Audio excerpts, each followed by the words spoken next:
Heavy artillery fire and a slow-moving front line. We may be in an era of technological progress, but the Russian invasion of Ukraine seems to share many similarities with conflicts of the last century.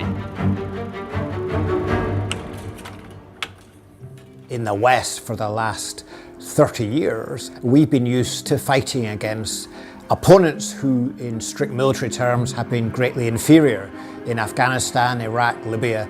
And one of the key characteristics of those wars has been that from the start, the United States and its allies have totally dominated the air, and that has meant their opponents have had to hide.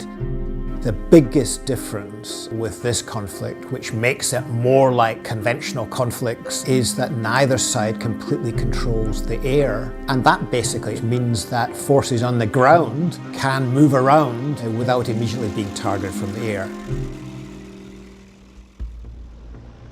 The basic political objective of Ukraine is to maintain its sovereignty, controlling as much of its territory as possible. From the Russian point of view, their ideal objective is to destroy Ukraine as an independent state and to either annex it to Russia or to make it a satellite state of Russia. It's really critical where that front line is, because at some stage the conflict becomes more frozen and the politics will be determined by where that front line is. Cities are absolutely critical because of their economic value, but also because those cities can be a base for adversary forces. To take a city, it's an area in which Russia is relatively weak.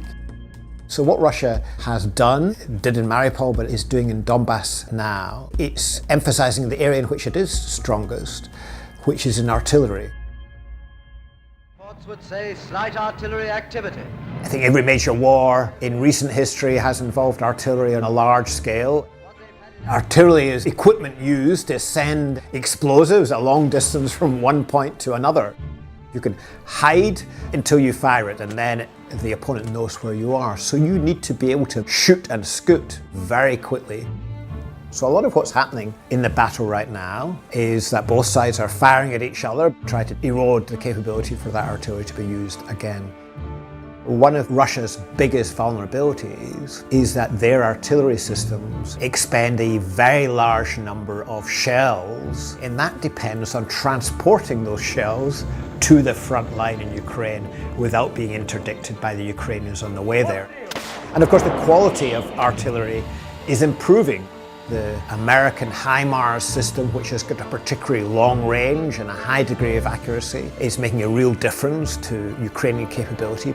And those systems are therefore the top priority target for Russia. Key to the success of each side is the ability to transmit information very quickly. And drones, of course, play a key role here.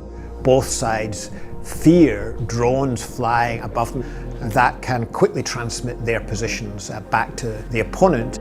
The other factor which is playing a really important role is if you can use electronic warfare to disrupt an opponent's communications, then that gives you an advantage. But unlike some of the caricatures of warfare where drones and cyber replace conventional war, they do not. This looks like the conventional battles of the early 20th century, and most of the components of those are present in these battles, but there are added elements which are new.